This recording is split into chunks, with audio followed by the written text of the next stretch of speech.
Assalamualaikum warahmatullahi wabarakatuh. Alhamdulillah, hari ini kita bertemu kembali dengan mata kuliah organisasi dan arsitektur komputer.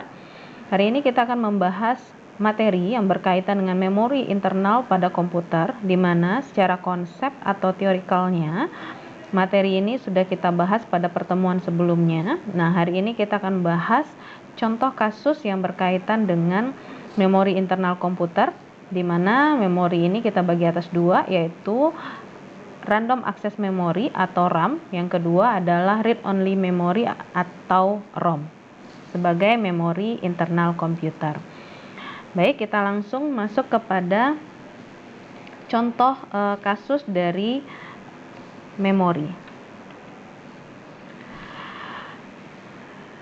Di sini terdapat contoh soal, yaitu gambarkan hubungan antara memori dengan CPU, kemudian tentukan peta alamat memori di mana alamat awalnya adalah nilainya 0000 heksadesimal, dengan diketahui di sini RAM chip mempunyai kapasitas adalah 512 byte dikali 8 dan ROM chip adalah 512 byte dikali 8. Nah, dengan asumsi di sini adalah RAM chip terdiri dari 4 chip. Oke, jadi RAM chip totalnya kapasitasnya adalah 512 byte dikali 8 dengan asumsi RAM ini terdiri dari 4 chip. Oke, nah bagaimana kita menyelesaikan kasus ini, di mana kita diminta untuk membuat gambaran hubungan antara memori dengan CPU dan juga peta alamat memori. Oke. Nah, tahapan awal yang perlu kita lakukan adalah kita merancang dulu atau membuat blok diagram RAM. Jadi memori internal kita ada dua, ada random access memory dan juga ada read only memory. Oke. Nah, untuk RAM itu dibagi atas 4 chip. Oke, untuk RAM dibagi atas 4 chip. Jadi kapasitas RAM total kita adalah 512 dikali 8. 512 byte dikali 8 dengan asumsi dia dibagi atas 4 chip. Nah, 512 ini jika ini adalah kapasitas total, maka kita bagi dia ke dalam 4 kapasitas setiap chipnya. Jadi dari 512 byte nilai total kapasitas ini jika dibagi ke dalam 4 chip RAM, maka satu chip RAM, satu chip RAM-nya itu akan memiliki kapasitas 128 byte dikali 8. Nah, jadi ini RAM chip yang pertama, RAM chip yang kedua, RAM chip yang ketiga, RAM chip yang keempat, dengan total dari keempat chip ini adalah 512 byte. Baik, kita lanjutkan. Jika kapasitas satu chip dari RAM ini adalah 128 byte dikali 8, maka selanjutnya langkah kita adalah untuk menentukan berapa jumlah jalur data atau data bus dan berapa jumlah jalur alamat atau address bus. Oke, jalur data di sini kita wakilkan dengan variabel n, kemudian jalur address atau jalur alamat kita wakilkan dengan variabel k. Oke. Nah, jadi dari kapasitas satu chip RAM dengan kapasitas 128 dikali 8. Oke. Nah, ini sudah merupakan nilai yang menunjukkan berapa jumlah jalur data. Jadi jalur datanya sangat mudah untuk ditentukan. Kita bisa lihat nilai 8 di sini. Nah, ini adalah nilai n. Nah, ini merupakan jumlah jalur data dari satu chip RAM dengan kapasitas yang kita sebutkan ini. Nah, berarti 128 dikali 8 ini akan menentukan nilai n adalah 8 bit atau terdapat 8 jalur data. Oke, 8 bit jalur data. Kemudian selanjutnya, setelah diketahui jalur data, kita akan menentukan jalur alamat atau jalur address. Nah, jalur address diwakili dengan variabel k. Jadi secara rumusnya, RAM itu kapasitasnya dapat dihitung dengan rumusan 2 pangkat K dikali dengan N. Nah, kalau kapasitas dari RAM chip kita adalah 128 dikali dengan 8, maka nilai N kita adalah 8 bit dan nilai K ditentukan dari 2 pangkat berapa? Hasilnya 128.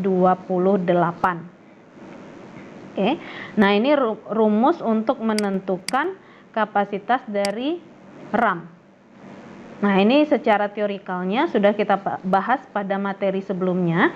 Jadi untuk menentukan jalur address atau jalur alamat yang diwakilkan dengan variabel K, kita bisa hitung dengan 2 pangkat K.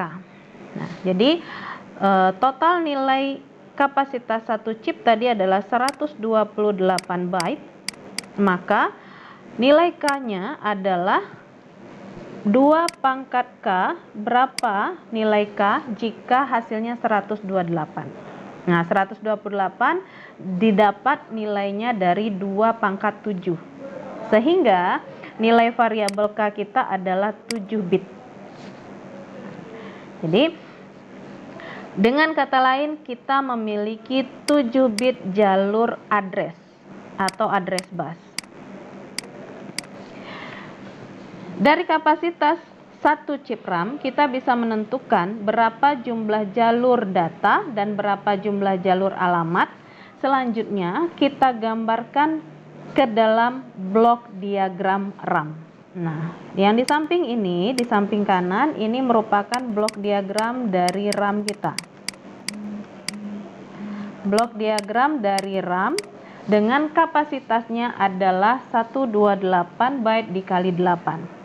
Nah, secara rumusan teorikal, blok diagram RAM ini terdiri dari beberapa jalur. Yang pertama adalah jalur data. Jalur data memiliki 2 jalur atau 2 arah. Yang pertama adalah data input, kemudian data output. Nah, kalau ini adalah data input dan data output, maka dia akan memanfaatkan jalur data atau data bus. Nah, berapa jumlah jalur datanya diwakili oleh variabel N. Nah, kita sudah hitung variabel N-nya tadi, di sini adalah 8. Maka data input kita punya nilainya adalah 8 bit, data output juga 8 bit pada blok diagram RAM.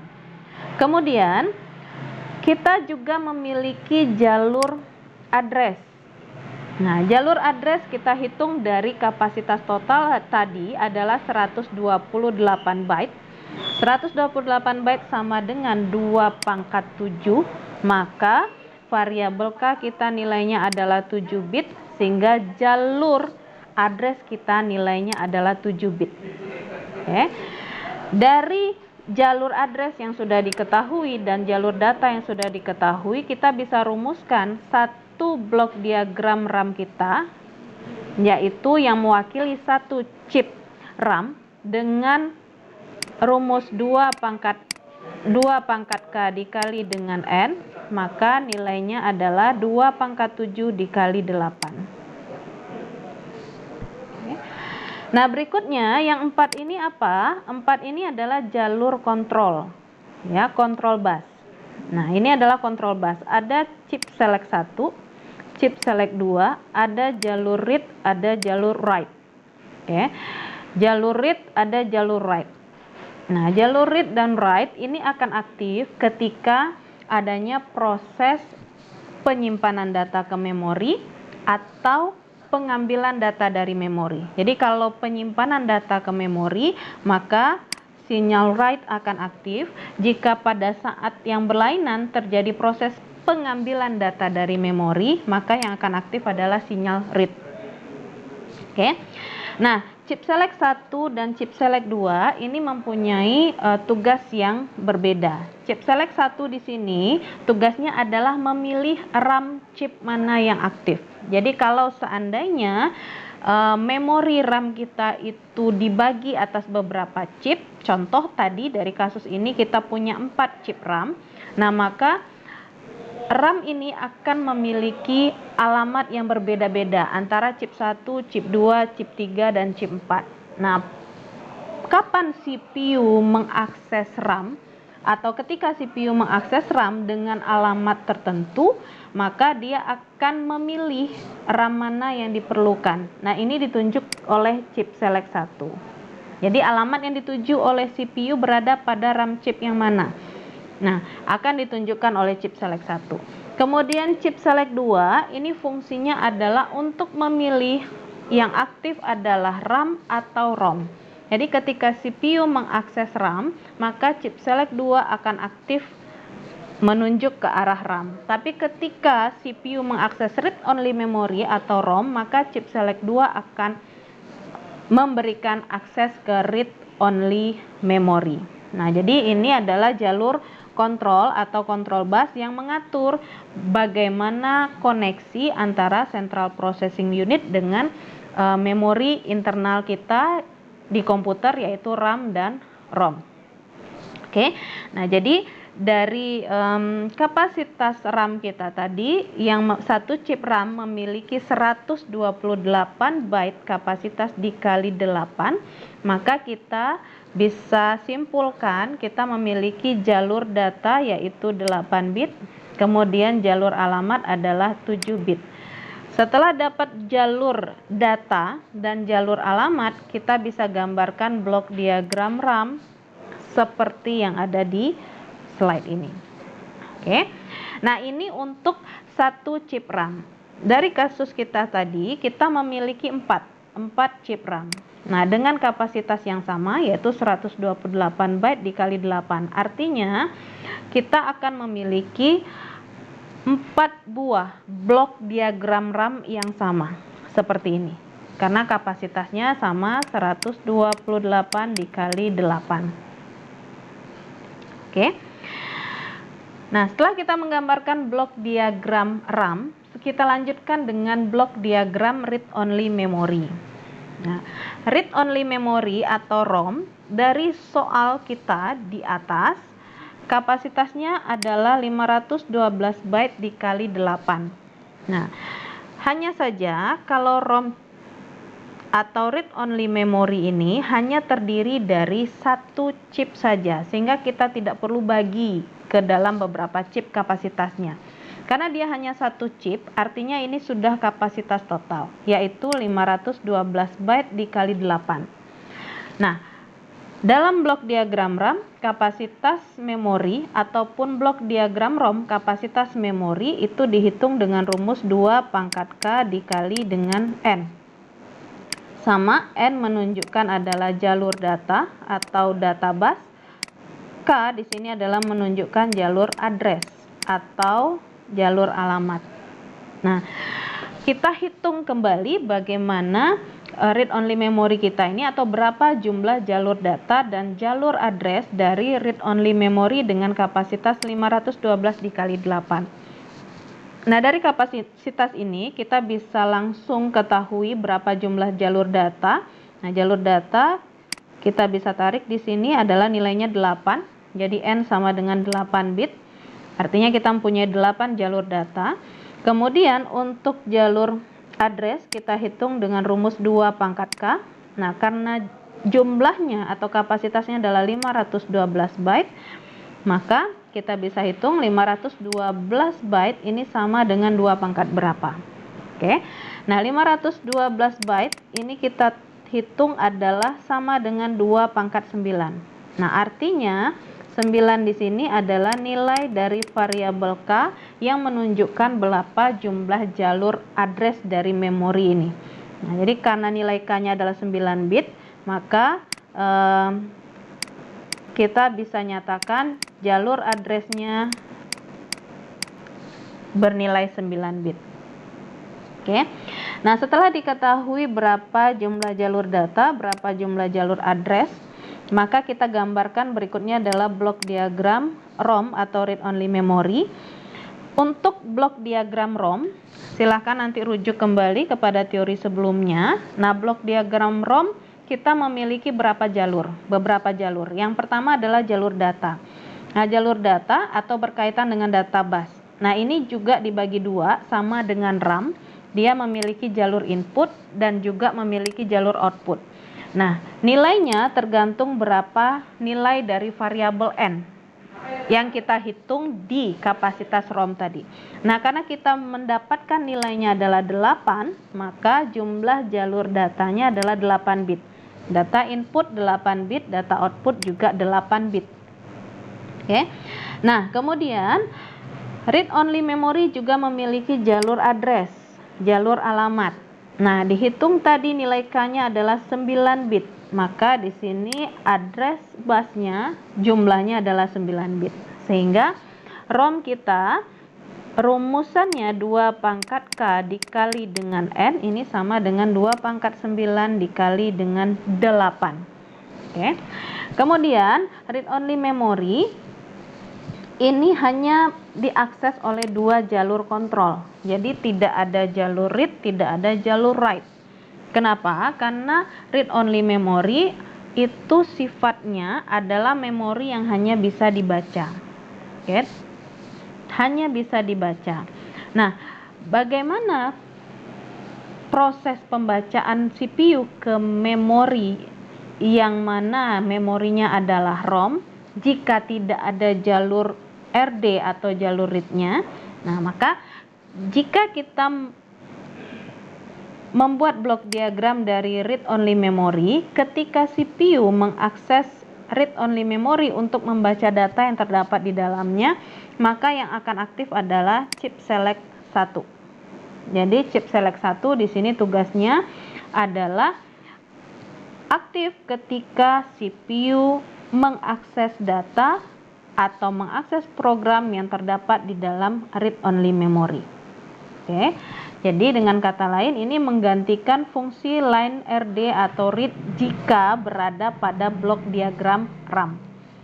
Oke, kemudian chip select 2 di sini fungsinya sama dengan yang terdapat pada blok diagram RAM tadi, yaitu chip select 2 akan aktif ketika CPU mengakses ROM.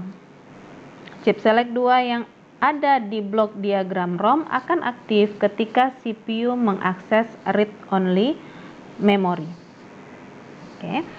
Nah, ini adalah blok diagram dari ROM kita sesuai dengan kasus yang ada di atas, bahwasanya kapasitasnya adalah 512 byte dikali dengan 8. Baik, setelah diketahui berapa jumlah address bus dan jumlah data bus dari setiap blok diagram memori, maka selanjutnya kita akan membuat gambaran hubungan antara memori dengan CPU atau Central Processing Unit. Oke. Jadi dari soal kita tadi kita memiliki RAM chip kapasitasnya adalah 512 byte dikali 8. Kemudian RAM chip ini dibagi ke dalam 4 chip, di mana satu chip kapasitasnya adalah 128 byte dikali 8. Maka ketika kita akan menggambarkan hubungan antara Central Processing Unit atau CPU dengan memori, maka kita akan meletakkan blok diagram memori kita di sini. Ada blok diagram RAM, ada blok diagram ROM. Karena RAM chip kita tadi dibagi atas 4 chip dengan kapasitas yang sama, maka kita memiliki 4 blok diagram RAM di sini. Jadi di sini adalah RAM 1 dengan kapasitas 128 dikali 8. Ini RAM 2 sama RAM 3, RAM 4. Oke. Nah, di sini kita sudah menggambarkan pin-pinnya. Jadi di sini ada chip select 1, chip select 2, ada read, ada write, ada address, ada jalur data. Oke. Kemudian di sini dilanjutkan dengan blok diagram dari read only memory yang sudah kita hitung. Kita punya kapasitas 512 byte dikali 8. Oke, dengan pin-pinnya yaitu chip select 1, chip select 2 dan address. Oke, kemudian di sini ada decoder. Decoder ini fungsinya menduplikasi atau memperbanyak jumlah jalur output. Jadi di sini nanti kita akan membutuhkan hanya 2 line untuk menghasilkan 4 line, dimana dihitung 2 kali 4 di sini adalah 2 input line akan menghasilkan 4 output line. Oke. Nah, ini gambaran awal. Jadi di sini ada jalur data, jalur control write, jalur control read, kemudian di sini ada jalur address. Kita bisa simulasikan di sini 1 sampai dengan 16 untuk sementara, ya. Nah, dari gambaran ini kita akan membuat gambaran jalurnya. Yang pertama yaitu koneksikan dulu blok diagram RAM dan ROM dengan jalur data. Jadi tadi secara blok diagram RAM punya jalur data input dan jalur data output. Artinya di sini akan ada hubungan timbal balik antara blok diagram RAM dengan jalur data dengan kapasitas adalah 8 bit. Ini berlaku baik RAM 1 ataupun RAM 2. Dan juga RAM 3 sama, RAM 4 juga sama, 8 bit.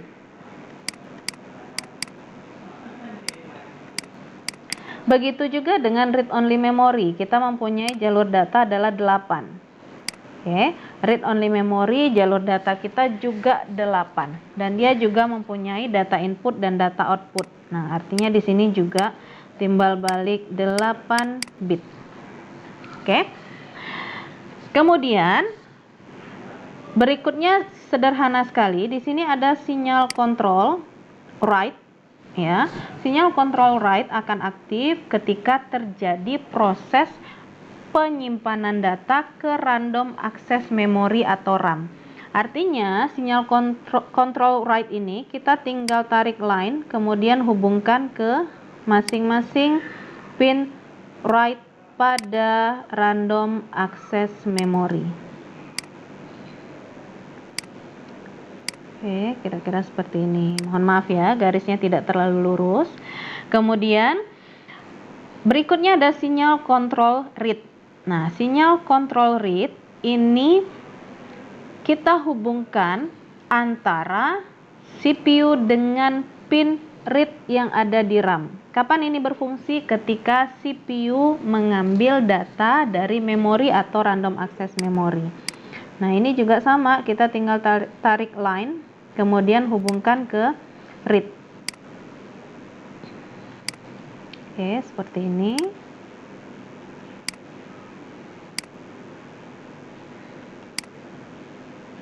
Nah, proses pembacaan itu juga terjadi pada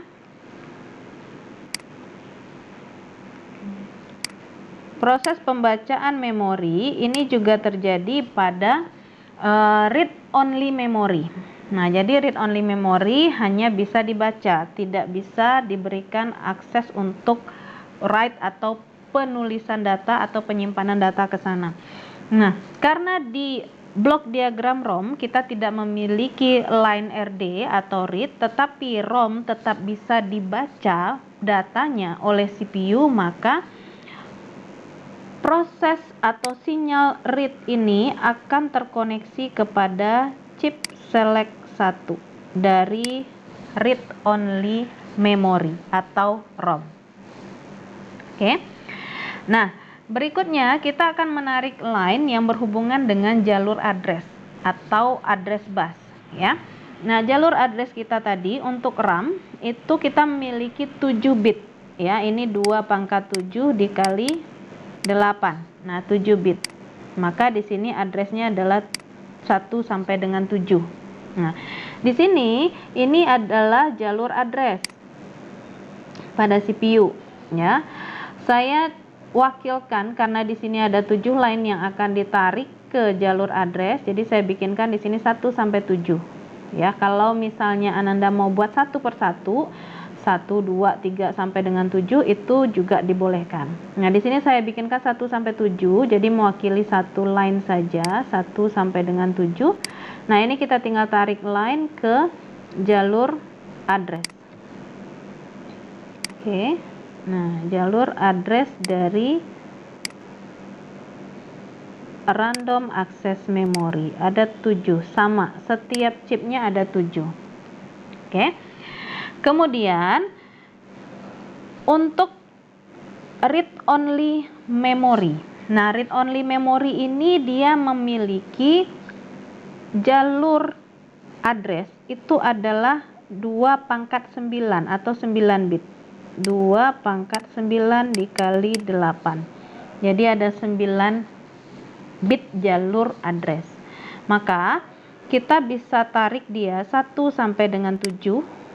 Kita lanjutkan ke sini, jalur address ROM, tapi masih kurang 2, yaitu line ke-8 dan line ke-9. Nah, kita bisa ambil jalur address 8. Oke, kita tarik ke sini. Kemudian jalur address 9 juga sama. Kita bisa tarik ke read only memory. Nah, berarti kita punya 9 line. Nah, jika digambarkan secara lebih rapi, nah kira-kira seperti ini. Jadi kita punya jalur, ada 98, ini juga ke jalur ROM.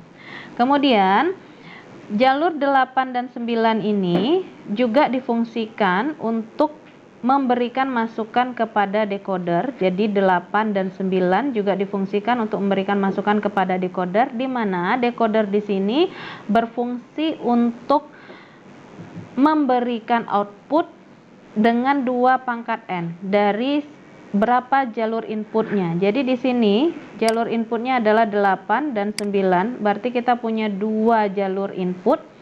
Nah, decoder ini 2/n, berarti 2/2, maka dia akan menghasilkan 4 jalur output. Nah, 4 jalur output ini kita akan hubungkan masing-masingnya kepada chip select 1 dari random access memory. Baik itu RAM chip yang pertama, RAM chip yang kedua, 3, ataupun 4. Oke, jadi 0 di sini dihubungkan ke chip select 1, 1 dihubungkan ke chip select 2, 2 dihubungkan ke chip select ke chip select 1 dari RAM 3, dan 3 dihubungkan juga ke chip select 1 dari RAM 4. Jadi semuanya dihubungkan ke chip select 1. Karena tugasnya di sini adalah untuk memilih RAM chip mana yang aktif sesuai dengan keperluan dari Central Processing Unit. Oke. Kemudian berarti kita sudah menggunakan address line itu dari 1 sampai dengan 9. Oke. Selanjutnya ada address line ke-10, jalur address yang ke-10. Ini kita koneksikan dia kepada chip select 2 pada semua blok memori, baik itu RAM, RAM 1, 2, 3, 4 ataupun ROM. Jadi kita tarik line ke sini. Nah, ini adalah CS2 dihubungkan ke chip select 2 pada RAM 1, RAM 2, chip select 2 pada RAM 2, chip select 2 pada RAM 3, kemudian chip select 2 pada RAM 4. Nah, begitu juga dengan chip select 2 pada read only memory.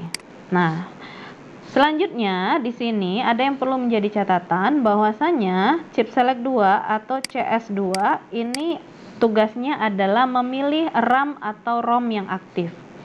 Nah, jadi ketika memori mengakses RAM, maka chip select 2 di RAM yang aktif. Tapi ketika memori mengakses ROM, maka chip select 2 di ROM yang aktif. Oke. Nah, di sini chip select 2 ini dia aktif dengan logika low, ada garis di atasnya, dengan logika low. Nah, artinya dia akan aktif dengan logikanya nilainya 0. Di sini saya asumsikan bahwasanya kita menggambarkan hubungan antara CPU dengan memori ini ketika komputer pertama sekali diaktifkan. Nah, ketika komputer pertama sekali diaktifkan, maka yang pertama sekali diakses oleh CPU adalah read only memory. Kenapa? Karena data di read only memory berisi program-program untuk mengaktifasi dari semua perangkat komputer yang terhubung. Maka dia akan mengakses read only memory pertama sekali. Nah, karena ketika CPU mengakses memori yang pertama sekali adalah ROM, berarti chip select 2 di ROM yang aktif. Nah, dengan catatan bahwasanya chip select 2 ini aktif dengan logika 0. Nah, sementara line ini mengeluarkan logika 1, sehingga di sini kita beri dia simbol dari gerbang NOT. Ya, gerbang logika NOT. Di mana tugasnya merubah nilai 1 menjadi 0 atau 0 menjadi 1.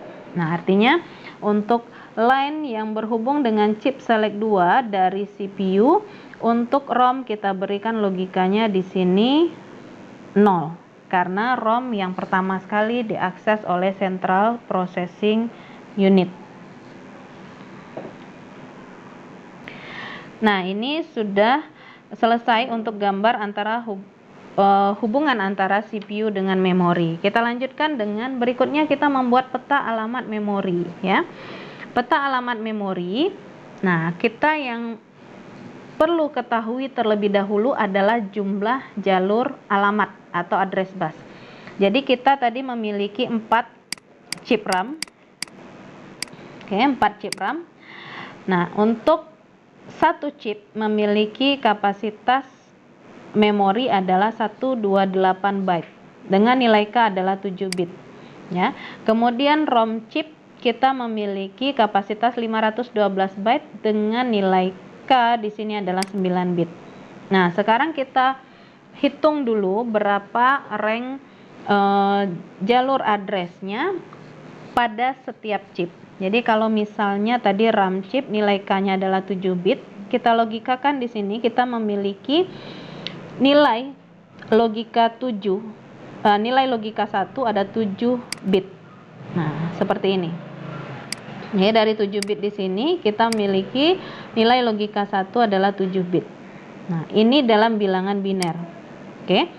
Nah, sedangkan RAM ataupun ROM, intinya memori dari komputer itu menggunakan bilangan heksadesimal. Maka 7 bit logika 1 ini kita konversikan ke dalam bilangan heksa. Nah, jadi kalau dikonversikan ke bilangan heksa nilainya menjadi 7F heksadesimal. Begitu juga dengan ROM. Nah, ROM kita adalah nilai K-nya 9 bit, maka kita asumsikan binernya adalah 9 bit berlogika 1. Nah, di sini ada 9 bit berlogika 1 dalam bilangan biner, dan ketika kita konversikan dia ke dalam bilangan heksadesimal, maka menjadi logikanya atau nilainya adalah 1FF. Nah, ini adalah rank memori. Untuk RAM chip, karena terdiri dari 4 chip, maka dia memiliki rank yang sama, baik itu RAM 1, 2, 3, ataupun 4. Oke, sementara untuk ROM, karena kapasitasnya berbeda dengan nilai K 9 bit, maka ranknya itu adalah 1FF, berbeda dari RAM. Oke. Setelah kita menentukan rank dari setiap chip memori, kita perlu menggambarkan memory address map-nya atau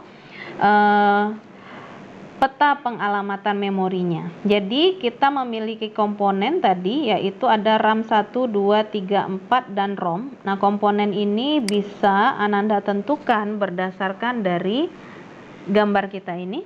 1, 2, 3, 4, ada 4 chip RAM, kemudian 1 chip read only memory. Kemudian dari soal ditentukan bahwasanya alamat awal dari memori, ya, kita forward lagi, backward ke soal kita tadi, alamat awalnya adalah 0000 heksadesimal. Nah, maka ketika kita menggambarkan peta alamat memorinya, tugas kita adalah menentukan berapa alamat akhirnya, kemudian menentukan alamat setiap chip memori, oke, kemudian dalam bentuk bilangan heksadesimal atau heksadesimal address. Nah, jadi dari soal tadi diketahui alamat memori awalnya adalah 0000 heksadesimal. Nah, berarti ini alamat awal dari RAM 1. Oke. Jadi kita mempunyai memori terdiri dari RAM chipnya adalah RAM 1. Diketahui alamat awalnya adalah 0000 heksadesimal. Oke. Nah, bagaimana kita menentukan alamat akhirnya? Kita akan jumlahkan dengan rank dari address bus untuk satu chip RAM. Jadi kita menghitung tadi, satu chip RAM itu punya rank address adalah 7F. Nah, artinya jika ini adalah alamat awal dari RAM 1, maka alamat akhirnya kita tinggal tambahkan di sini 7F heksadesimal. Cukup kita tambahkan. Ini kita jumlahkan 0 ditambah F berarti F, kemudian 0 ditambah 7, 7, kemudian 0, di sini 0 turun. Ini heksadesimal. Nah, ini adalah alamat akhir dari RAM 1. Oke. Nah, jadi ini heksadesimal addressnya. Nah, kita lanjutkan bagaimana dengan RAM 2. Nah, RAM 2 kita tentukan alamat awalnya. Alamat awal dari RAM 2 adalah alamat akhir dari RAM 1. Ini kita tambah 1. Oke, alamat akhir dari RAM 1 ditambah 1. F ditambah 1. Nah, ini dalam bilangan heksadesimal ya.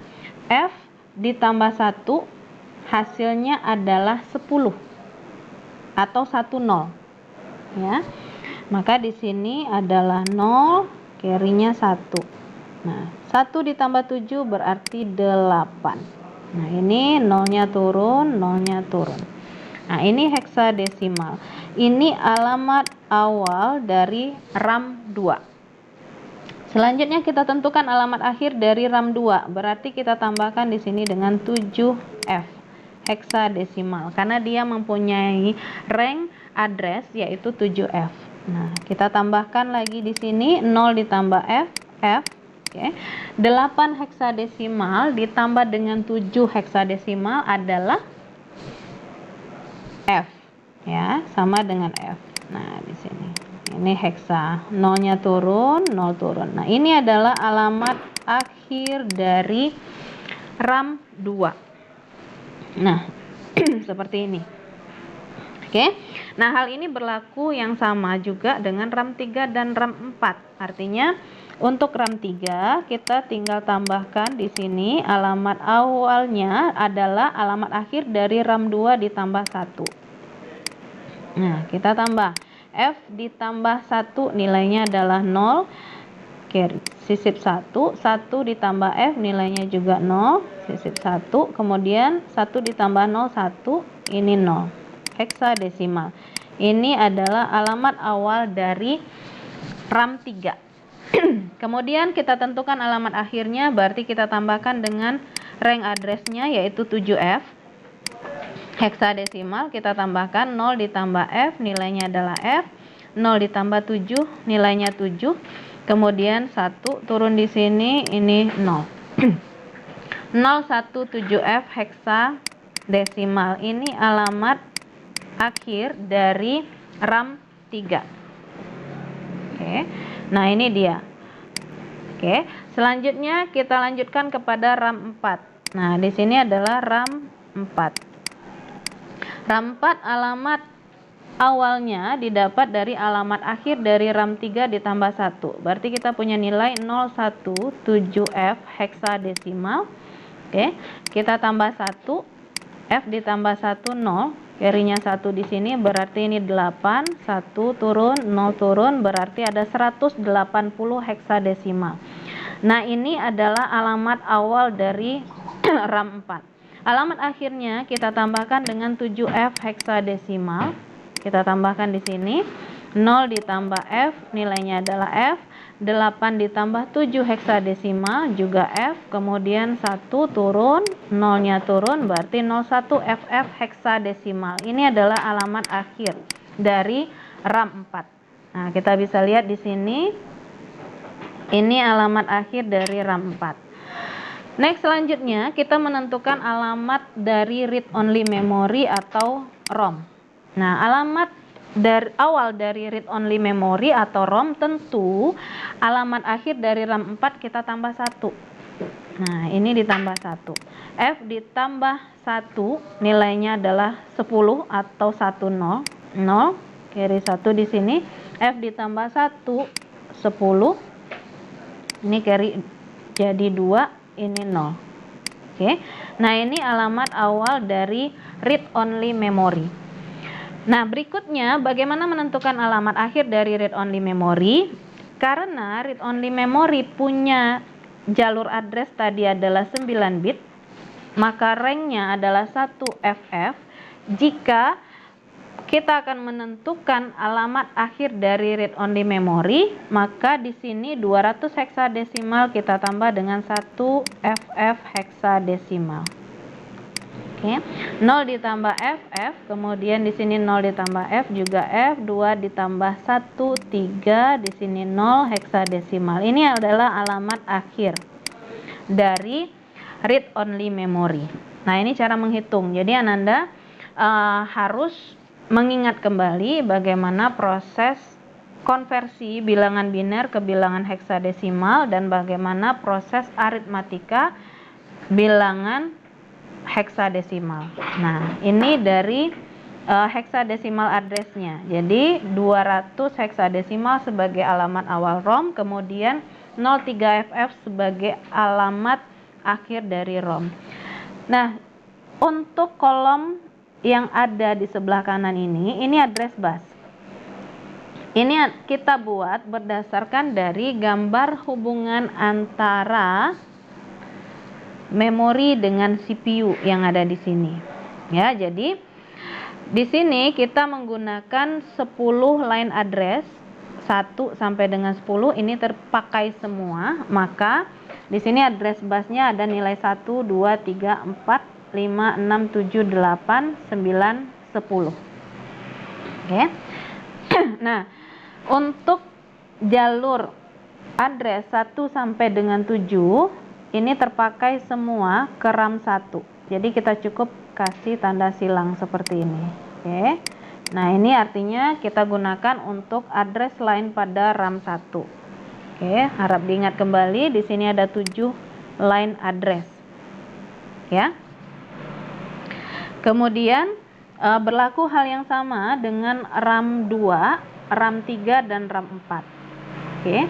Sedangkan untuk read only memory kita menggunakan 9 address. Ya, jadi 1 sampai dengan 7 ditambah dengan 8 dan 9.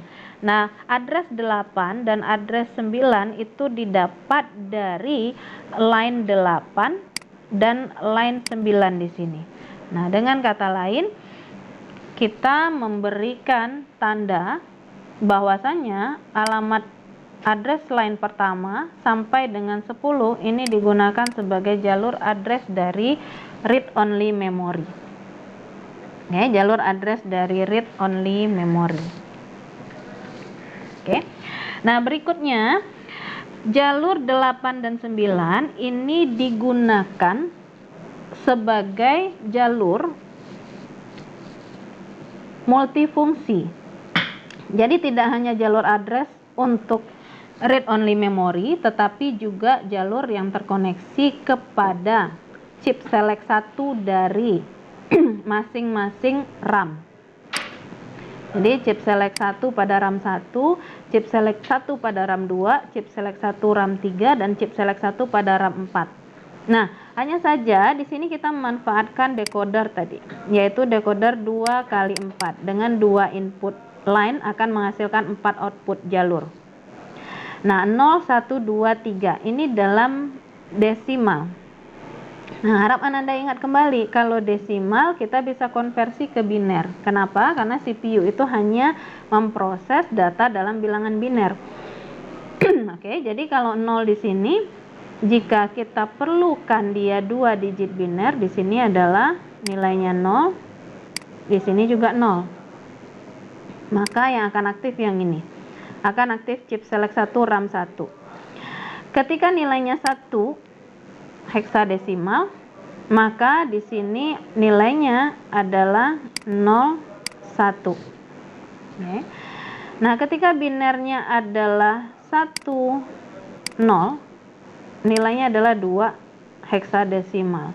Ketika binernya di sini adalah 11, maka nilainya adalah 3 heksadesimal. Nah, kalau 3 berarti dia akan mengaktifkan chip select 1 pada RAM 4. Kalau 2 dia akan mengaktifkan chip select 1 pada RAM 3. Sehingga nilai biner ini kita bisa tuliskan dia dalam memori addressingnya seperti ini. Jadi ketika logika pada line 8 dan 9 itu 0 dan 0, maka yang akan aktif adalah RAM 1.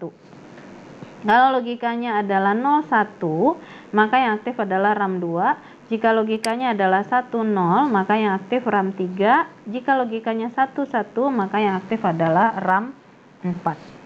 Oke. Nah, berikutnya di sini adalah kita mengaktifkan chip select 2. CS2 itu pada line 10. Nah, pada line 10 di sini kita bisa gunakan logika dari gerbang NOT ya, dimana kalau RAM aktif berarti read only memory tidak sedang diakses CPU. Tapi ketika read only memory aktif diakses oleh CPU, maka RAM tidak sedang diakses oleh CPU. Nah, jadi kalau dari gambar yang ada di sini ya, gambar hubungan antara CPU dengan memori, tadi gerbang NOT kita itu ada di chip select 2 ROM. Mohon maaf, berarti ini adalah 0 dikonverter ke 1 dikonverter ke 0, maka logikanya ketika kita mengakses ROM, maka logika 0 itu adanya di ROM. Berarti logika 1 itu adanya di random access memory. Nah, ini tergantung dari gambar yang Anda buat, di mana posisi gerbang NOT-nya, maka kita akan memberikan input 0 kepada chip select 2. Nah, karena gerbang NOT kita adanya di chip ROM, maka logika 0-nya ada di chip ROM. Sementara read only memory, random access memory ini logikanya 1. Oke. Nah, kalau misalnya kita memberikan logika gerbang NOT-nya itu ada di RAM chip, maka semua RAM chipnya berlogika 0. Chip select 2 pada RAM chip berlogika 0, sedangkan ROM logikanya 1. Nah, seperti itu. Nah, ini jadi gambaran memory address map dari alamat awal yaitu 00 heksadesimal dari kasus kita yang ada di atas. Nah, alamat akhirnya, kemudian bagaimana peta address busnya terhadap semua komponen dari memori. Oke, jadi untuk menentukan heksadesimal address, Anda harus mengingat kembali materi konversi bilangan, kemudian hitung secara aritmatikanya, baik itu bilangan heksadesimal ataupun bilangan biner. Oke, demikian untuk materi contoh kasus dari memori yang sudah kita bahas. Jadi Anda tentukan dulu, yang pertama sekali adalah blok diagram RAM-nya, kemudian blok diagram ROM, baru kita bisa gambarkan hubungan antara CPU dengan memori. Selanjutnya baru kita bisa gambarkan peta alamat memorinya atau memory address map-nya. Oke. Dengan awal sekali harus mampu menentukan berapa jumlah jalur data dan berapa jumlah jalur address atau jalur alamatnya. Baik, nah ini untuk pembahasan dari contoh kasus memori. Kita cukupkan materi kita. Assalamualaikum warahmatullahi wabarakatuh.